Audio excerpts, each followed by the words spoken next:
আদ্রিতার মন মস্তিষ্কের মাঝে রেসলিংয়ের হাড্ডাহাড্ডি লড়াই চলছে। যে লড়াইয়ে আদ্রিতা বেহাল দশা। সারা রাত চেয়েও ঘুম নামক বস্তুটাকে কাছে আনতে পারেনি। ওর পাশে সানভি, তানহা, ঘোড়া গাধা সব বেচে নাক ডেকে ভূমিকম্প সৃষ্টি করে ঘুমাচ্ছে। আর আদ্রিতা সেখানে দুজনের মাঝখানে জেগে থেকে অস্থির মনে হাতের নখ কামড়াতে কামড়াতে আঙ্গুলের অর্ধেক খেয়ে ফেলার চোখ। দুই দিকে দুজন আদ্রিতার উপর হাত পা উঠিয়ে দিয়েছে। আদ্রিতার এই অস্বস্তি আর অস্বস্তিতার সূচনা নিবিড়ের বলা ওই একটা শব্দ বউ থেকে। নিবিড়ের মুখে বউয়ের কথা শোনার পর থেকে আদ্রিতার পেটের ভিতর কেমন গুরুম গুরুম করছে। ছোট ছোট বোম ফাটছে যেন। নিবিড়ের কথা যেন আদ্রিতার পেটে গ্যাস্ট্রিক জমে বদহজম হয়ে গেছে। তাই তো এমন হচ্ছে। কিন্তু তার কথায় এত বদহজম হওয়ার কারণ বুঝল না আদ্রিতা। যদিও এই কথার কোনো সঠিক সত্যতা আদৌ আছে কিনা সন্দেহ। হয়তো মজা করেও বলতে পারে।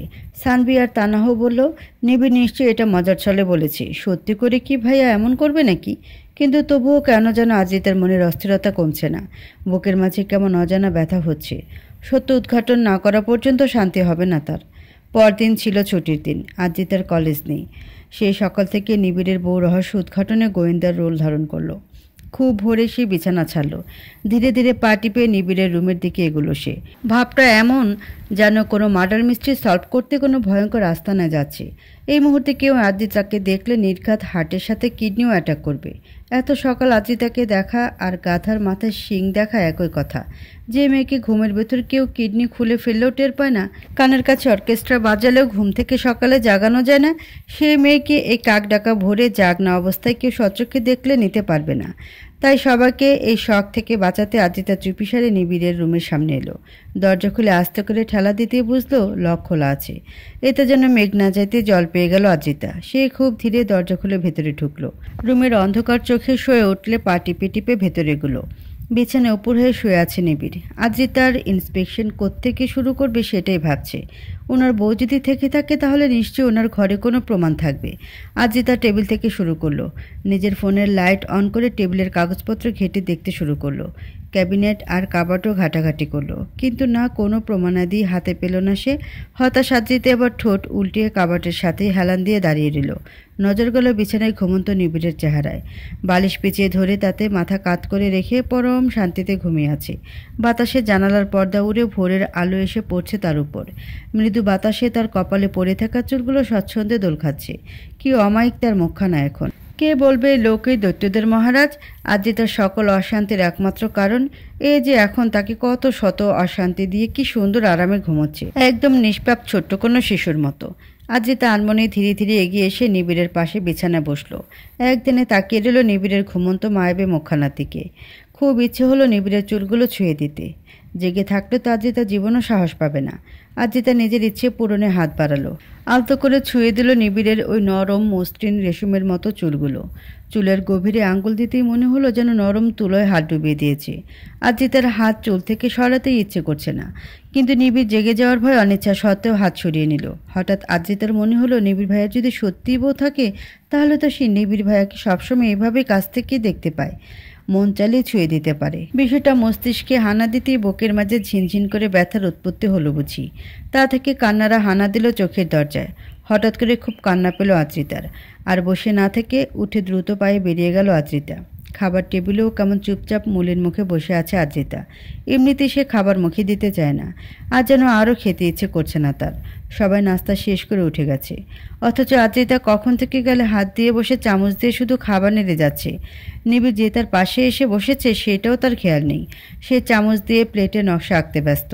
হঠাৎ পাশ থেকে নিবিড়ের গম্ভীর কণ্ঠ আসলো, নীরের মতো তোরও কি পেন্টিংয়ের শখ জাগলো নাকি? তা প্লেটকে কবে থেকে আর্টবোর্ড বানানো শুরু করলি তুই? তোর যত ট্যালেন্ট শুধু খাবার আর পড়ার টেবিলেই প্রকাশ পায়, তাই না? আদ্রিতা ধ্যান ভেঙে হকচকিয়ে তাকালো পাশে। নিবিড়ের সরু চোখের চাহনি দেখে নড়ে চড়ে সোজা হয়ে বসল সে। হঠাৎ কেন যেন রাগ হচ্ছে ভীষণ। রাগ না অভিমান ঠিক হিসেব করতে পারছে না, তবে তার ক্ষোভ লাগছে কেমন। ভেতর থেকে কোনো প্রতিবাদী সত্তা বেরিয়ে এসে বলে উঠল, আমার প্লেট আমার হাত, আমি পেন্টিং করি না রেসলিং করি তাতে আপনার কি? ফট করে কথাটা বলে আদ্রিতা পাশে তাকাতেই বুঝতে পারলো কত বড় ভুল করে ফেলেছে সে। নিবিড়ের শক্ত মুখমণ্ডল দেখে ভেতরে প্রতিবাদী সত্তা মা বাপ করতে করতে এক দৌড়ে পাগার পার। মাঝখান থেকে ফেসে গেল বেচারি আদ্রিতা। আজকে তো মনে হচ্ছে দৈত্য দানব ব্রেকফাস্টের বদল আদ্রিতাকেই ফ্রাই করে খেয়ে ফেলবে। ভয়ে পরপর কয়েকটা ঢোক গেল সে। নিবিড় গরম চোখে তাকিয়ে দাঁতে দাঁত চেপে বলল, মনে হচ্ছে মগজের সাথে সাথে নিজের জিহ্বা অকেজো হয়ে গেছে তোর। ব্যাপার না, এরও সলিউশন আছে আমার কাছে। বেশি না, জাস্ট একটা আছাড় মারবো। এক আছাড়েই সব ঠিক জায়গায় চলে আসবে, আই প্রমিস। আদ্রিতা মেকি হেসে বলল, না না, কি যে বলেন না নিবিড় ভাইয়া, এত মেহনত করার শুধু শুধু কি দরকার আপনার? আমার সব কিছু একদম ঠিক জায়গায় চলে এসেছে। আমার অনেক খিদে লেগেছে, আমি বরং খাই। বলে আদ্রিতা ফটাফট খাওয়া শুরু করলো। অভিমানের জোরে যেন একটু বেশি জলদি জলদি খাচ্ছে আদ্রিতা। আজ ওর কেমন লাগছে ও নিজেও জানে না। অশান্ত মনে কী করছে নিজেও বুঝতে পারছে না। বেশি দ্রুত খেতে গিয়ে গলায় খাবার আটকে গেল আদ্রিতার। বিষম উঠে গেল তার। কাশতে শুরু করলো। কাশতে কাশতে চোখ মুখ লাল হয়ে গেল তার। নিবিড় পাশ থেকে দ্রুত পানির গ্লাস নিয়ে আদ্রিতার মুখে ধরল। পানি খাইয়ে দিতে দিতে রাগে সুরে বলল, কেয়ারফুল ড্যামিট, এভাবে খেতে কে বলেছে তোকে? তুই কি সারা জীবন বলদিই থেকে যাবি? নিবিড়ের কথা যেন আদ্রিতার ভেতরের অভিমানগুলো আরও এক ধাপ বেড়ে গেল। অভিমানের জোরে সে আর থাকতে পারল না। পানির গ্লাস মুখ থেকে সরিয়ে ফট করে উঠে দাঁড়িয়ে এক প্রকার দৌড়ে সিঁড়ি বেয়ে উঠে গেল সে। আজ শুধু বারবার কান্না পাচ্ছে ওর। এ বেহায় কান্নার উপরে সে বিরক্ত। কেন আজ তাকে বারবার এত দেখা দিচ্ছে? ক্লিনিকে রোগী দেখছে অপরাহ্ন। সকাল থেকে রোগী দেখতে দেখতে দুপুর হয়ে গেছে, তাও রোগীর সিরিয়াল শেষ হয়নি এখনও। অপরাহ্নের বাবারও আজ শরীর বেশি ভালো না। অপরাহ্ন তাকে বাসায় রেস্ট করতে বলেছে, তাই একাই সব রোগী দেখতে হচ্ছে তাকে। এক নাগারে রোগী দেখে মাথাটা কেমন ব্যথা করছে। বর্তমানে রোগীটা চেক আপ করে ভাবলো একটু ব্রেক নেবে, না হলে আর চলছে না। রোগীটা যেতেই অপরাহ্ন কম্পাউন্ডারকে ডাকলো। উদ্দেশ্য এক কাপ চা আনতে বলবে তাকে। কম্পাউন্ডার ভিতরে এসে বলল, জি স্যার। অপরাহ্ন গদি চেয়ারে মাথাটা এড়িয়ে দিয়ে আঙ্গুল দিয়ে কপাল ঘষতে ঘষতে বলল, এক কাপ কড়া করে চা আনো। আর হ্যাঁ, আপাতত আর কোনো রোগী পাঠিও না, কিছু সময় পর পাঠাও। আচ্ছা স্যার, কিন্তু আপনার সাথে কেউ দেখা করতে এসেছে। অনেকক্ষণ ধরে পরে আসতে বলো, এখন ভালো লাগছে না। কিন্তু স্যার, তখনই মেয়েলি কণ্ঠে কেউ বলে উঠল, ইটস ওকে, আমি না হয় পরে আসছি। নারী কণ্ঠটা যেন পরিচিত লাগলো অপরাহ্নের কাছে। সে ফট করে চোখ খুলে তাকালো। তানহাকে সামনে দেখে দরফরে উঠে দাঁড়ালো। তড়িঘড়ি করে উঠতে গিয়ে টেবিলের সরঞ্জামাদি কিছু এলোমেলো হয়ে পড়ে গেল। সেগুলো কোনো রকমে ঠিক করে দ্রুত তানহার সামনে এসে ফিচিল গলায় বলল, তুমি এখানে কখন এসেছো? তানহা চশমার কোণ ঠেলে নিচু সুরে বলল, এই তো 20 মিনিট হবে। হোয়াট, তুমি এতক্ষণ ধরে বাইরে কেন বসেছিলে? অপরাহ্ন তার কম্পাউন্ডারের দিকে তাকিয়ে বলল, বশির, তুমি আমাকে আগে কেন বলনি তানহা এসেছে? ওকে এতক্ষণ বসিয়ে কেন রেখেছিলে? তানহা বলল, ওনার দোষ নিয়ে আমি মানা করেছিলাম। আপনি রোগী দেখছিলেন, তাই ডিস্টার্ব করতে চাচ্ছিলাম না। তাতে কি হয়েছে? তাই বলে তুমি বাইরে বসে থাকবে? আচ্ছা যাই হোক, তুমি ভেতরে এসে বসো এখন। বশির, দুটো চা নিয়ে এসো। বশির মাথা নেড়ে বেরিয়ে গেল। অপরাহ্ন তানহাকে চেয়ার টেনে বসতে বলে নিজেও ওর চেয়ারে গিয়ে বসলো। তানহাকে হঠাৎ দেখে যেন অপরাহ্নের মাথা ব্যথাটা সব গায়েব হয়ে গেছে। মনের মাঝে কেমন শীতল অনুভব হচ্ছে। অপরাহ্ন মুচকে হেসে বলল, কেমন আছো তানহা? হঠাৎ এখানে? শরীর খারাপ করেছে তোমার? তানহা আস্তে করে বলল, না না, আমি ঠিক আছি। আসলে আমাদের কলেজ থেকে অ্যাসাইনমেন্ট দিয়েছে। যে কোনো এক প্রফেশনের উপর একটা ডকুমেন্টস প্রজেক্ট করতে হবে। সবাই বিভিন্ন প্রফেশন চুজ করে নিয়েছে। আমি চিকিৎসা প্রফেশন বেছে নিয়েছি, কারণ প্রজেক্ট ফাইলে উক্ত প্রফেশনের লোকের স্বাক্ষর লাগবে। সেটার জন্যই ডাক্তার আঙ্কেলের কাছে এসেছিলাম। এই কাজে আঙ্কেল আমাকে সাহায্য করতে পারবে ভেবে, কিন্তু এখানে এসে জানলাম আঙ্কেল নেই। হ্যাঁ, বাবার শরীরটা একটু খারাপ করেছে, তাই আমি বাসায় রেস্ট করতে বলেছি। তবে তুমি চাইলে আমি তোমাকে সহযোগিতা করতে পারি। বাবার মতো হয়তো এত অভিজ্ঞতা নেই আমার, তবুও চেষ্টা করব তোমার অ্যাসাইনমেন্ট পূর্ণ করার। হ্যাঁ, সেই জন্যই তো অপেক্ষা করছিলাম। আপনার কোনো অসুবিধা নেই তো? অপরাহ্নের বলতে ইচ্ছে হলো, হোক অসুবিধা, খুব বেশি করে হোক এমন অসুবিধা। আমি প্রতিনিয়ত এমন অসুবিধায় ভুগতে চাই। তুমি নামক অসুবিধা আমার যে খুব করে কাম্য। কিন্তু এসব মুখে আর বলা হলো না। শুধু মুচকে এসে বলল, কোনো অসুবিধা নেই। তুমি একটু কষ্ট করে আরেকটু সময় অপেক্ষা করো, চা কফি কিছু খাও। আমি বাকি পেশেন্টগুলো দেখা শেষ করে তোমার অ্যাসাইনমেন্টের কাজ শুরু করব। ঠিক আছে, আমি বাইরে অপেক্ষা করছি। বাইরে কেন বসবে? পাশে রেস্ট রুম আছে, তুমি ওখানেই বসো। আমি দ্রুত শেষ করে আসছি। বসির তানহাকে রেস্ট রুমে বসিয়ে চা দিয়ে চলে গেল। তানহা বসে চা খেতে খেতে অপেক্ষা করতে লাগলো। হঠাৎ পাশ থেকে দুজন নার্সের কথা কানে এলো। একজন বলছে, আমাদের অপরাহ্ন স্যারটা কত হ্যান্ডসাম, তাই না রে? কিন্তু একটু বেশিই ভদ্র। কতভাবে দৃষ্টি আকর্ষণ করার চেষ্টা করে, কিন্তু কখনো তাকাই না। এবার অন্যজন বলল, হ্যাঁ স্যার, অনেক ভদ্র আর ভালো মানুষ, যেখানে সামান্য একটু ডক্টর ডিগ্রি পেলে লোক ছুটে টাকা ইনকাম করতে, সেখানে অপরাহ্ন স্যার এত বড় স্পেশালিস্ট ডক্টর হয়েও তার বাবার এই ছোট্ট ক্লিনিকে পড়ে আছে। গরিব দুঃখীদেরও তো উনি বেশিরভাগ ফ্রি চিকিৎসা করেন, কখনো টাকার পিছনে ছুটেন না। এখনকার জামানায় ওনার মতো লোক পাওয়া কঠিন। ওদের কথা শুনে তান্নাহ যেন মুগ্ধ হলো। লোকটা সত্যি খুব বড় মনের। কিছুক্ষণ পরে এলো অপরাহ্ন। তানার সাথে ওর প্রজেক্ট নিয়ে ডিসকাস করছে দুজন। কাজের মাঝে তানা মাঝে মধ্যে আরও চোখে চেয়ে দেখছে অপরাহ্নকে। মনে তার কেমন সুপ্ত অনুভূতির সূত্রপাত ঘটছে। অপরাহ্ন তানাকে নিয়ে তার পেশেন্টদের কাছে গেল। সবার সাথে কত অমায়িকভাবে কথা বলছেন হাসি মুখে। তানার তখন ওই নার্সের বলা কথাটা যেন মনে পড়ে গেল। লোকটা সত্যিই বোধহয় সুদর্শন। ওনার হাসিটাও সুন্দর, নরম আর চাপা স্বভাবের। তানার মনও যেন হঠাৎ অদ্ভুত আলোড়ন সৃষ্টি করছে। মুখ কালো অন্ধকার করে বই খুলে টেবিলের সামনে চেয়ারে বসে আছে আদ্রিতা। মুখে তার রাজ্যের আধার। যেন মাত্রই খবর পেল তার জামাই মরে গেছে। এমনিতেই সকাল থেকে মুডের আলো ভর্তা হয়ে আছে, তার উপর এই দৈত্য দানব তাকে এক গাদা পড়া ধরিয়ে দিয়ে সামনে আজরালের মতো বসে আছে। আদ্রিতার কি এখন পড়া মাথা ঢুকবে? তার মন তো গিয়ে আটকে আছে ওই একটা জিনিসই। সেটা না জানা পর্যন্ত কোনো কিছুতেই মন বসবে না তার। আদ্রিতার নজর গেল টেবিলে রাখা নিবিড়ের ফোনের দিকে। হয়তো এই ফোনে কিছু না কিছু পেয়ে যাবে সে। কোনোভাবে ফোনটাকে নিতে হবে। ভাবনা অনুযায়ী আদ্রিতা অবস্থা পর্যালোচনা করলো। নিবিড় ল্যাপটপে কাজ করছে। এই সুযোগে সে ফোনটা নিতে চাইল। চোরের মতো নিবিড়ের অগোচরে হাতটা ধীরে ধীরে এগোতে লাগলো। কিন্তু হঠাৎ নিবিড় আদ্রিতার দিকে তাকালো। আদ্রিতা ফট করে হাত সরিয়ে নিল। নিবিড় কেমন সন্ধ্যার দৃষ্টিতে তাকালো ওর দিকে। তা দেখে আদ্রিতা জোরপূর্বক হেসে বইয়ের মধ্যে মাথা ঢুকিয়ে দিল। যেন তার মতো মনোযোগী পড়ুয়া মেয়ে ইহকালে জন্মায়নি। কিছুক্ষণ পর নিবিড় একটু ওয়াশরুমে ঢুকলো। তা দেখে আদ্রিতা খুশি হয়ে ফট করে ফোনটা হাতে নিল। কিন্তু আদ্রিতার মাথায় ঠুস করে বাড়ি পড়ল যখন দেখলো ফোনে পাসওয়ার্ডে লক দেওয়া। আদ্রিতা আন্দাজে কয়েকটা পাসওয়ার্ড টাইপ করে দেখলো, কিন্তু কাজ হয় না। তাও এলোপাতাড়ি টাইপ করেই যাচ্ছে। হঠাৎ ছো মেরে কেউ ফোনটা কেড়ে নিল। আতকে উঠে সামনে তাকিয়ে নিবিড়কে দেখে আদ্রিতার আত্মা বটগাছের ডালে উঠে গেল ভয়ে। ভয়ে হৃৎপিণ্ড পেটের ভিতর দৌড়াতে শুরু করলো। নিবিড় এক ভ্রু উঁচিয়ে সন্ধ্যান দৃষ্টিতে তাকিয়ে বলল, আমার ফোনে কি করছিস তুই? হ্যাঁ? আদ্রিতা আমতা আমতা করে কিছু বলতে চাইছে, কিন্তু মুখ দিয়ে আওয়াজ বের হচ্ছে না তার। নিবিড় আদ্রিতার কাছে এসে দুই পাশ দিয়ে হাত রাখলো টেবিলের উপর। আদ্রিতা ভয়ে টেবিলের উপর দুই হাত রেখে পেছন দিকে আরও সেটে গেল। নিবিড় আদ্রিতার দিকে ঝুঁকে তীক্ষ্ণ দৃষ্টিতে তাকিয়ে বলল, কাহিনী কি? সকাল থেকে তোর ননসেন্স দেখছি আমি। হয়েছেটা কি তোর? সত্যি করে বল। আদ্রিতা কাঁপা কাঁপা সুরে বলল, কিছু না। নিবিড় দাঁতে দাঁত চেপে বলল, don't try my patience, sorry, say it first. Adrita আর নিতে পারল না। সে ফট করে বলে উঠল, আপনি কি বিয়ে করেছেন? আপনার কি বউ আছে? কপাল কুঁচকেল নিবিড়ের। হোয়াট? বিয়ে, বউ, এসব কোত্থেকে আসলো? কেন, আপনিই তো কাল ছাদে বললেন আপনি শুধু আপনার বউয়ের। এক মিনিট, তুই ছাদের কথা কিভাবে জানলি?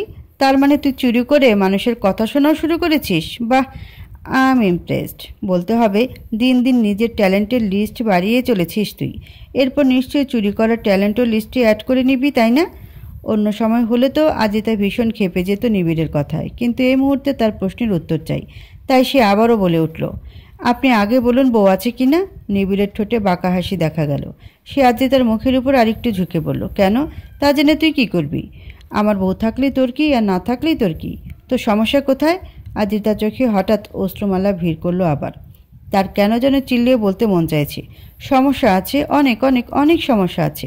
সেই সমস্যার নাম জানি না আমি।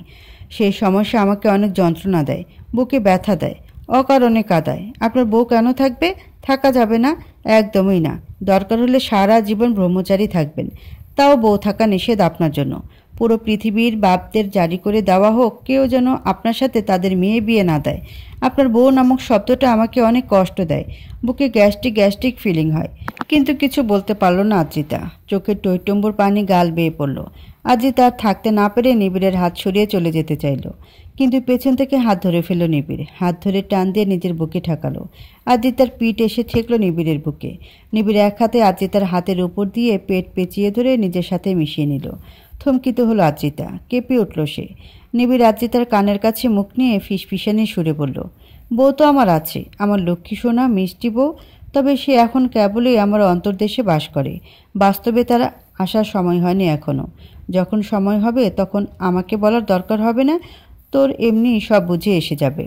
আদ্রিতার অশান্ত মনটা যেন মুহূর্তে শান্ত শীতল হয়ে গেল। অভিমানের মেঘমালা সরে গিয়ে উঁকে দিল ঝলমলে ভালো লাগা রোদ্দুর। রঙিন প্রজাপতিরা ডানা মেলে আবারও উড়ল আজিতার কোমল মন জুড়ে। মুখের কালো আধার কেটে গিয়ে এক চিলতে হাসি ফুটল ঠোঁটের কোণে। নিবিড় আজিতার কানে নাক ঠেকিয়ে বলল, আচ্ছা একটা কথা বললি না তো পুতুল, আমার বউয়ের কথা শুনে তুই কেন এত উতলা হলি? কেঁদে কেটে গঙ্গা যমুনা বানিয়ে দিচ্ছিস কেন বল? আজিতা কি বলবে? নিবিড়ের এভাবে কাছে আসে আজিতার সব এমনিতেই স্থির হয়ে গেছে। সেই অসভ্য লজ্জাগুলো আবারও আজিতা সর্বত্র বশ করে নিল। এবার আর থাকা সম্ভব না। আজিতা লাজুক এসে নিবিড়ের হাত ছাড়িয়ে বলল, জানি না, বলেই ছুটে চলে গেল নিবিড়ের কাছ থেকে। রুমে এসে দরজা আটকে দিয়ে দরজার সাথে হেলান দিয়ে হাঁপাতে লাগলো আজিতা। সত্যিই তো, নিবিড় ভাইয়ের বউয়ের কথা শুনে আমার এমন কেন লাগছিল যেন নিঃশ্বাসটাও বুঝি বন্ধ হয়ে যাবে আমার। তবে কি আমি আমার অনুভূতিগুলোকে চিনতে পেরেছি? যে অনুভূতির সৃষ্টি তখন হয়েছে যখন আজিতা জানেও না অনুভূতি কী জিনিস। শুধু জানে ছোট্ট আজিতা যবে থেকে নিজের বোধ সামলেছে তার মনে শুধু একজন পুরুষেরই অবয়ব গেঁথে গিয়েছে। সে পুরুষটি শুধুই ওর নিবিড় ভাইয়া। ছোট্ট আজিতা তখন বুঝতে না পারলেও আজ সে বুঝে গেছে। সে বুঝে গেছে তার অনুভূতির মালিক একমাত্র নিবিড় ভাইয়া। তার মন, মস্তিষ্ক, ভেতর বাহির সবটাতে বসবাস ওই পুরুষের। তাকে ছাড়া আজিতার কোনো অস্তিত্ব নেই। আজিতার মনের টেপ রেকর্ডারে শুধু এখন একটাই গান বাজছে, প্রেমে পড়েছে মন, প্রেমে পড়েছে। অচেনা এক মানুষ, না না অচেনা না, নিবিড় ভাইয়া তো আর অচেনা না। এক্ষেত্রে হবে প্রেমে পড়েছে মন, প্রেমে পড়েছে। ছোটকালের চেনা মানুষ আমার মন কেড়েছে। ভাঙ্গা ক্যাসেটের মতো একই গান বারবার বেজেই যাচ্ছে। চারদিকে শুধু প্রেম প্রেম হাওয়া বইছে তার। বাংলা সিনেমার নায়িকাদের মতো গাছে চারিদিকে ঘুরে ঘুরে গান গাইতে ইচ্ছে হচ্ছে আজিতার। আজায় রাবালের মতো 32 পাটি বের করে হাসতে মন চাইছে। হাসতে হাসতে গড়াগড়ি খেয়ে মরে যেতে ইচ্ছে করছে। মনের মাঝে হাজার রঙের প্রজাপতিরা break dance, disco, hip hop, popping, locking সব ধরনের ডান্স একসাথে করে ডান্স ফ্লোর ভেঙে ফেলছে। অনুভূতির তোড় জোরে বেকায়দা অবস্থা আজিতার। প্রেম মানুষকে এমন টপ লেভেলের আবাল বানিয়ে দেয় তা আজ শুধু হাড়ে হাড়ে না, রক্তে মাংসেও টের পাচ্ছে। তা না হলে কি আজিতার এই অবস্থা হয়? সকাল থেকে আজিতা লিভিং রুমের সোফায় অবস্থান করছে। সোফায় পা উঠিয়ে বসে মুখে বৃদ্ধাঙ্গুল ঢুকিয়ে দাঁত দিয়ে নখ কামড়াচ্ছে। মুখে লাজুক হাসি লেপটে নিজের খেয়ালে ডুবে আছে। দিন দুনিয়ার খেয়াল থেকে আপাতত তার সব কানেকশন বিচ্ছিন্ন। সেই কখন থেকে সে এই একই ভঙ্গিতে বসে আছে। সকালে নাস্তার টেবিলে যখন নিবিড় রোজকার মতো ওর পাশে বসলো, তখন আজিতার হাত পায়ের মাঝে যেন ইঞ্জিন চালু হয়ে গেল। ঝিনঝিন করতে লাগলো হাত পা। হৃৎপিণ্ড লাফ দিয়ে বেরিয়ে প্লেটে এসে পড়ার জো। লজ্জাগুলো তো যেন আজ তার 14 গোষ্ঠী সমেত এসে হাইসা বলে হামলা করে দিয়েছে আজিতার উপর। হঠাৎই অকারণেই তার লজ্জা লাগছে। মনে হচ্ছে যেন নতুন বউ সে আর নিবিড় ভাইয়া তার সদ্য বিয়ে করা স্বামী। কি জ্বালা! কিন্তু তার পাশে বসা নিবিড় ভাইয়ের মাঝে কোনো প্রতিক্রিয়া নেই। সে রোজকার মতোই খেয়ে দিয়ে অফিসে চলে গেল। আর আজিতা তখন থেকে সোফা এভাবে একই ভঙ্গিতে বসে আছে। প্রথম প্রথম ব্যাপারটা কারো নজরে না পড়লেও ধীরে ধীরে যেন নোটিশ করতে শুরু হলো বিষয়টা। প্রথম খেয়াল করলো তানহা, যখন সে আজিতার পাশে এসে বলল, অরি রিমোটটা দে তো। তানহা দেখলো তার কথায় আজিতার কোনো নরণচরণ নেই। সে একই ভঙ্গিতে বসে দাঁত দিয়ে নখ কাটছে আর নিজের খেয়ালে ডুবে আছে। মুখে কেমন লাজুক লাজুক হাসি তার। তানহা ভ্রুকুচকে বলল, এই অরি, রিমোট দিতে বললাম না? আজিতার হেলদোল নেই। তানহা আবারও বলল, এই অরি, কথা কানে যাচ্ছে না? এভাবে বসে আছিস কেন? এবারও প্রতিক্রিয়াহীন আজিতা। তানহা আজিতার কাজ জাকিয়ে বলল, এই অরি, কি হয়েছে তোর? কি নতুন ঢং শুরু করলি আবার? এই অরি। না, তবুও নির্বিকারে এই ভঙ্গিতে আছে আজিতা। একটু পর সানভি এলো সেখানে। তিনের বার্থডে উপলক্ষে এসে এখনও যায়নি ওরা। এমনিতেও সানভি আর তাসান বেশিরভাগ সময় এ বাড়িতেই থাকে। তানহা সানভিকে আজিতার ভাবসাব বললে সেও খেয়াল করলো বিষয়টা। সানভি আজিতার দিকে হালকা ঝুঁকে ভ্রুকুচকে সন্ধ্যান দৃষ্টিতে তাকিয়ে দেখে পর্যবেক্ষণ করে বলল, ওই সেরি, তোর আবার কি হইল? মাথায় কিডনি ফেল হয়েছে নাকি? এমন আবুলের বউ সবিলার মতো বিহেভ করছিস কেন? কথা বলিস না কেন? তোর মিউট বাটন আবার কে চাপলো? সানভির কথাও আজিতার কোনো ভাবাবেগ হলো না। একই পজিশনে রইল সে। তানা আর সানভি নিজেদের প্রচেষ্টায় ফেল হয়ে এবার বাকিদের ডাকতে লাগলো। ধীরে ধীরে পুরো বাড়ির লোক জড়ো হয়ে গেল। সবাই চিন্তিত আজিতার এমন অদ্ভুত আচরণে। সবাই যার যার মতো আজিতার ধ্যান ভাঙার চেষ্টা করছে, কিন্তু আজিতার কোনো নরণচরণ নেই। আবির এসে বলল, অরি মামুনি, লুক অ্যাট মি। কি হয়েছে তোমার? এভাবে বসে আছো কেন? কেউ বকা দিয়েছে? চাচ্চুকে বলো, চাচ্চু এক্ষুনি তাকে উগান্ডা পার্সেল করে পাঠিয়ে দিবে। নাতনির কথা শুনে তুলি বেগমও নিচে এসেছে। তিনিও উদ্বেগ প্রকাশ করে বলল, হ্যাঁ হ্যাঁ অরি বাবু, টেল টেল, হোয়াট হ্যাপেনিং টু ইউ? আমাদের তো অনেক স্টেশন হচ্ছে। স্টেশনে আমার ব্লাডি পাঞ্চার বেড়ে যাচ্ছে। আরমান আর আহনাফও নাতনির জন্য চিন্তিত। সবার মাঝে দে গ্রেট তাহসান এসে উপস্থিত। দুই হাতে জনতার ভিড় ঠেলে আজিতার কাছে এগিয়ে এলো সে। এক ভ্রু উঁচিয়ে তীক্ষ্ণ সন্ধ্যান দৃষ্টিতে আজিতাকে পর্যবেক্ষণ করলো। তারপর সিআইডি রেসিপি প্রদীয়মানের মতো এক হাতের 5 আঙ্গুল নামিয়ে বলল, কুছ তো গড়বড় হ্যাঁ দয়া। এই অরি নড়ছে না কেন? তার কি অন বাটন নষ্ট হয়ে গেছে, নাকি তার মাথায় অ্যাপেন্ডিক্স হয়েছে, নাকি সে -9 ডিগ্রি ঠান্ডার মাঝে বসে নিজেকে কুলফি মালাই বানিয়ে রাস্তায় রাস্তায় বিক্রি করার বিজনেস প্ল্যান করেছে, নাকি হাঁটুতে সর্দি হয়ে হাঁটু বন্ধ হয়ে গেছে? এই রহস্য জানতে চোখ রাখুন শুধুমাত্র আমাদের চ্যানেল ফাটার প্লাসে। তা না বোকার মতো প্রশ্ন করলো, কিন্তু ভাইয়া ফাটার প্লাস আবার কোনো চ্যানেল আছে নাকি? আরে আছে, ওই স্টার প্লাস আর স্টার জলসার সাথে একটু ধনিয়া পাতা আর পুদিনা পাতায় মিশিয়ে ব্লেন্ডারে ব্লেন্ড করে 3 সপ্তাহ টানা রোদে রেখে দিলেই ফাটার প্লাস তৈরি। এবার বুঝেছিস? না বুঝলে বেশি চাপ নিস না, এগুলো লিজেন্ডদের ব্যাপার স্যাপার, তোদের মাথা ঢুকবে না। তুই এক কাজ কর, স্টিলের থালা আর চামচ নিয়ে আয়। তাহসানের কথা মতো তাহনা স্টিলের থালা আর চামচ নিয়ে এলো। তাহসান সেটা হাতে নিয়ে আজিতার কানের কাছে জোরে জোরে চামচ দিয়ে থাল বাজাতে লাগলো। তাতেও কোনো কাজ হচ্ছে না। তাহসান এবার আরও বড় স্টিলের ডিশ আনতে বলল। তারপর বিশাল এক ডিশের উপর তাহসান ঝনঝন শব্দে ড্রাম সেটের মতো বাজাতে লাগলো। বাকিদের কানের পর্দা ফেটে যাবার জোগাড়। তারা 2 হাতে কান চেপে ধরেছে, অথচ আজিতা সেই একই ভঙ্গিতে নির্বিকার। ডিশ বাজাতে বাজাতে তাহসান বেচারার জিভ বের হয়ে গেছে, তবুও কাজের কাজ কিছুই হয়নি। সানভি বলল, এক কাজ করি, অরির উপর ঠান্ডা পানি ঢেলে দিই, তাহলে জাগবে নিশ্চয়ই। তা না গিয়ে ফ্রিজ থেকে ঠান্ডা পানি বের করে নিয়ে এসে পুরো পানি আজিতার মাথায় ঢেলে দিল। তাতেও কোনো উন্নতি হলো না। সবাই হতাশ হয়ে বসে পড়ল। কি করবে বুঝতে পারছে না। আবির বলল, আজিতাকে ডাক্তারের কাছে নিয়ে যাবে। সেই সময় বাসার কাজের মহিলা জাবেদা খালা এসে বলল, সাহেব ডাক্তার না, কবিরাজ ডাকেন। অরি মামুনির এখন কবিরাজের দরকার, তার উপর জিনে ভর করছে। এই জন্যই তো এত কিছুর পরেও কোনো নরণচরণ নেই। আমগো গায়েও এমন অনেকবার হয়েছে, জিনের আসর করলে মানুষে এমনই করে। কবিরাজ বাবা আইসা জিন সারেলে আজিতা ঠিক হইয়া যাইবগা। আবির জাবেদার এমন অন্ধবিশ্বাসী কথা মানতে চাইল না, কিন্তু তুলি বেগমও জাবেদার কথা সাই দিয়ে কবিরাজ ডাকতে বলল।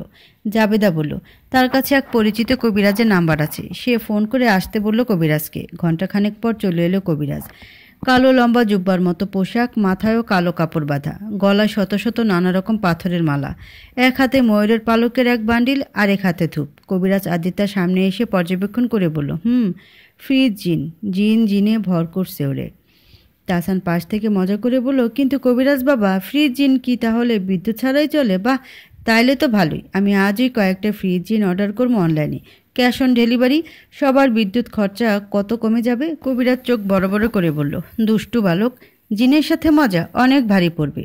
কবিরাজ আদ্রিতার উপর তার মন্ত্রতন্ত্র ছুটতে লাগলো। হাতের মাঝে ছায়ের মতো কিছু পাউডার নিয়ে মন্ত্র পড়ে পড়ে আদ্রিতার মাথার উপর ছিটিয়ে দিচ্ছে। কবিরাজ মন্ত্র পড়ছে, ওম জিন খিন চিন চিন, খায় খালি পলিথিন, যন্ত্রমন্ত্র কালী কালান্তর, সকালে মাথা খায় রাতে খায় অন্তর, পেতনি তোর মা ভূতনি নানি, ঠ্যাং ধৈর্যা করে টানাটানি, পিশাস্ত শ্বশুর মরা ইঁদুর খাইয়া করে ভুসুর ভাসুর, এই মায়েরে সাইরা যা, নাইলে পিসাই দিমু এমন লাথি, সারা জীবন গাবি কাটা লাগা ও মাও মাও, ছু মন্তর ছু কালী কুত্তার গু, ছু ছু ছু।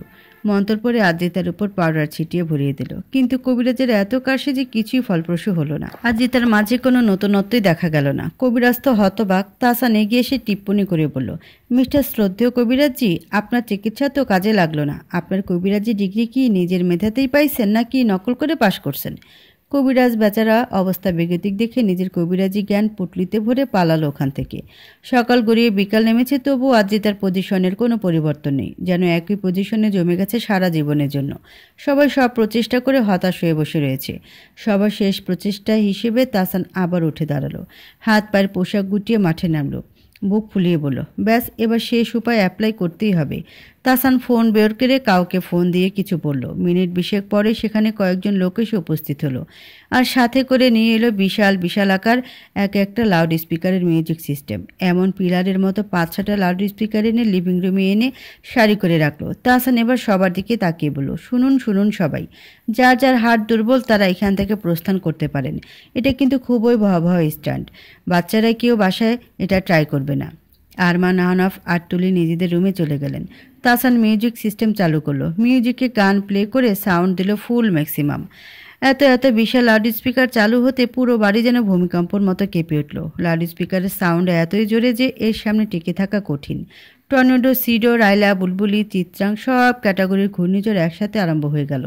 আর ঝড়ের বেগে সামনে থাকা ব্যক্তিগুলো রীতিমতো উড়ে যেতে লাগলো। সবাই উড়ে গিয়ে চারিদিকে ছড়িয়ে ছিটিয়ে পড়ল। তানি উড়ে যেতে নিলে সোফার কোণ আঁকড়ে ধরল, কিন্তু তাও টিকে থাকা কঠিন হয়ে যাচ্ছে। আবির উড়ে গিয়ে সিঁড়ি রেলিং ধরে ঝুলে পড়ল। ওখান থেকে চিল্লিয়ে করুণ সুরে তানিকে বলল, ও গো প্রেতাত্মা, থুক্কো প্রিয়তমা, তোমার সাথে বুঝি আমার এই শেষ দেখা। ভুল চুক মাফ করো, গরুর গোবর সাফ করো। আর যাওয়ার আগে একটা কথা বলে যাই, শোনো, মাঝে মধ্যে তোমার থেকে লুকিয়ে আমি তোমার কাজিন বোনদের সাথে ফ্ল্যাট করতাম। মাফ করে দিও প্লিজ। আমার ছেলে মেয়েগুলোকে সবসময় মনে করিয়ে দিও তার বাপ মহান ব্যক্তি ছিল। মামি, তোমার লাল আজ পটল তুলতে যাচ্ছে। তানি চরম বিরক্তি ভরা চোখে তাকিয়ে বলল, আবির আর বাচ্চা, খালি মিউজিক বন্ধ হোক, তারপর তোরে চির বিদায় আমি নিজে দিমু। তানা আর সানভি উড়ে গিয়ে দুজন একসাথে ফ্যান ধরে ঝুলে পড়েছে। দুইজন ফ্যানের দুই পাখা ধরে চলছে। সানভি ঝুলে থাকতে থাকতে বলল, এই শোন, দেখতো আমার মেকআপ ঠিক আছে কিনা, আমি পরে মনিটরে গেলে আমার ছবি ঠিক আসবে তো? তানা বিরক্তি সুরে বলল, খারাপ কেন আসবে? তুই এক কাজ করিস, মরার আগে টাচ আপটা করে যাস। হ্যাঁ, ভালো বুদ্ধি দিয়েছিস, এমনই করতে হবে। ওদিকে জুহি বেচারিও সোফার এক কোণা ধরে বাঁচার চেষ্টা করছে। তাসান তো কোণার পিলারটাকে এমনভাবে ধরে রেখেছে জানো এইটা ওর বউ। বউকে কোনো মতে ছাড়া যাবে না। কিন্তু যার জন্য এই ভূমিকম্প ঘূর্ণিঝড়ের সৃষ্টি করা হলো সে তো দিব্যি বসে আছে, তার মধ্যে কোনো হিলদোলই নেই। সবাই অবাকের চূড়ান্তে। এই মেয়েটার কি কোনো কিছু লাগছে না? এদের এত সব কাণ্ডের মাঝে এবার দরজা দিয়ে প্রবেশ করলো নিবিড়।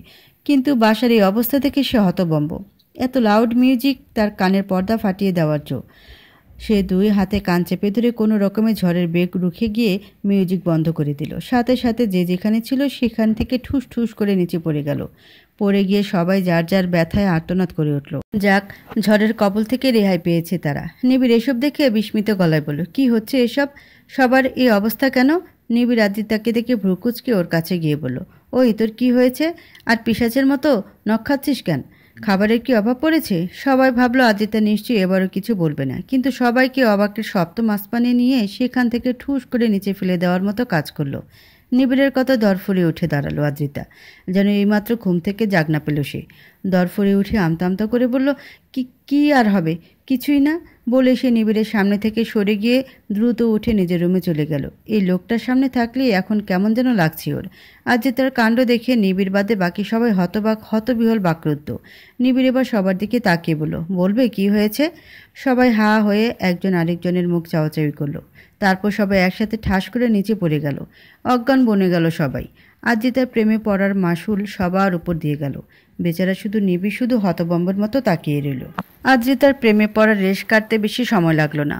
উল্টো তার আফসোস হচ্ছে সে আস্তে একটা দৈত্য দানবের প্রেমে পড়ে নিজের এত সুন্দর হৃদয়ের ভবিষ্যৎ অন্ধকারে ঠেলে দিল। বেচারি আমার হৃদয়টা, তার সাথে কত বড় জুলুম করলাম। এখন তো প্রেমে পড়া থেকে আর টেনে ওঠানো সম্ভব না। আজ যে তার এই মনোভাবের পরিবর্তন হয় নিবিড়ের পড়া নামক নির্দয় অত্যাচারের কারণে। সামনে এক্সাম আসতে চলেছে তার, আর এটা নিবিড় ভাইয়া যেন বেশি সিরিয়াসলি নিয়ে নিয়েছে। বইয়ের ইস্তপ আজিতার ছোট্ট মস্তিষ্কে পাহাড়ের মতো চেপে দিয়েছে। আজিতা বেচারি রক্ষা পাবার জো। এক্সামে তো সিরিয়াসলি নেওয়ার কি আছে? এক্সামই তো, এক আসবে এক যাবে। তাই বলে নিজেকে এভাবে অত্যাচারিত কোনো মানে হয়? গত 1 ঘন্টা যাবৎ এই অত্যাচারের শিকার হচ্ছে আদ্রিতা। প্রো লেভেলের অতিষ্ঠ হয়ে গেছে সে। তার সামনে চেয়ারে বসা দৈত্য দানবকে কীভাবে বোঝাবে তার এখন মোটেও পড়াশোনার মুড নেই, মাত্র নতুন নতুন প্রেমে পড়েছে। কোথায় এলোমেলো বাতাসে শাড়ির আঁচল উড়িয়ে নেচে নেচে গান গাবে, কিন্তু আফসোস আদ্রিতার মনের মানুষটা রোমান্টিক শাহরুখ খান না, কাঠখোট্টা বদরাগী আর একরোখা স্বভাবের দৈত্য দানব একটা। এই যে এখন কেমন লর্ড গভর্নরের মতো সামনে বসে আছে। আদ্রিতাকে পড়তে দিয়ে নিজে ওর সামনে পায়ের উপর পা তুলে বসে কোলের উপর ল্যাপটপ রেখে কাজ করছে। মনে হচ্ছে বিশাল রাজ্যের কোনো মহারাজ সে। মহারাজই তো, আদ্রিতার মনের একমাত্র মহারাজ। আদ্রিতা পড়াশোনা চুলো দিয়ে টেবিলে কোণে ঠিকে গালে হাত দিয়ে মন্ত্রমুগ্ধের মতো তাকিয়ে অবলোকন করছে সম্মুখে সুদর্শন পুরুষটিকে। ল্যাপটপে মনোনিবেশ করে আছে সে নির্দয় পুরুষটি। পিয়ানো বাজানোর মতো ল্যাপটপের কিবোর্ডে আঙ্গুলের ছন্দ চালাচ্ছে। মাথার মসৃণ রেশমের মতো চুলগুলো ফ্যানের বাতাসে কপালের উপর উঠছে নিঃশ্বাসন্দে। গালের খোঁচা খোঁচা দাড়িগুলোর উপর মাঝে মধ্যে আঙ্গুল ঘষছে। আদ্রিতা হাতে গাল ঠেকিয়ে সব কিছু গভীরভাবে পর্যবেক্ষণ করছে। তাকে দেখছি আর লম্বা লম্বা দীর্ঘশ্বাস ছাড়ছে। ভারী নিঃশ্বাস ছাড়তে ছাড়তে নিঃশ্বাসের টাঙ্কি খালি হয়ে যাবার জোগাড়। তার মনে হচ্ছে লোকটা এত সুদর্শন হয়ে ঘোর দণ্ডনীয় অপরাধ করেছে। এত সুদর্শন হওয়ার দায়ে তাকে অন্ধকার কারাগারে নিক্ষেপ করা উচিত। যে কারাগারের একমাত্র জেলার হবে আদ্রিতা নিজে। আদ্রিতা পুলিশের পোশাকে আর নিবিড় ভাইয়া তার কয়েদি। হায়, ভাবতেই এত ফ্যান্টাসিক ফিলিংস হচ্ছে। আদ্রিতার ফ্যান্টাসি জগতের উপর এক বালতি গরম পানি ঢেলে দিল নিবিড়। আদ্রিতাকে এইভাবে পড়া বাদ দিয়ে গালে হাত দিয়ে বসে থাকতে দেখে নিবিড় দাঁত চিবিয়ে ধমকে উঠে বলল, এই বেয়াদব, পড়া কমপ্লিট না করে এভাবে হাঁ করে বসে আছিস কেন? কর্ণফুলী নদীর টানেলের এক্সিটটা কি তোর মুখের ভেতর দিয়ে বের করতে যাচ্ছিস? এই, তুই সত্যি করে বলতো, তুই কি আদৌ মানব প্রজাতিতে পড়িস, নাকি কচ্ছপ প্রজাতি থেকে উঠে এসেছিস? বছরের সেরা ঘ্যাচরের অ্যাওয়ার্ডটা নেওয়ার জন্য বুঝি এত মেহনত তোর? সেটা তো এমনিতেও পাবি। জন্মগত ট্যালেন্টের পুরস্কার না পেয়ে কই যাবি? দ্য বেস্ট বল the award goes to miss Adrita Shahriar. আদ্রিতার প্রেমের তরি ঠাস করে উল্টো ডুবে গেল পচা পানিতে। হৃদয়ের নতুন প্রেমের টকবক তেলে ভাসতে থাকা মালপোয়াগুলো একেবারে পুড়ে কয়লা হয়ে গেল। বিরহ এখন শুধুই।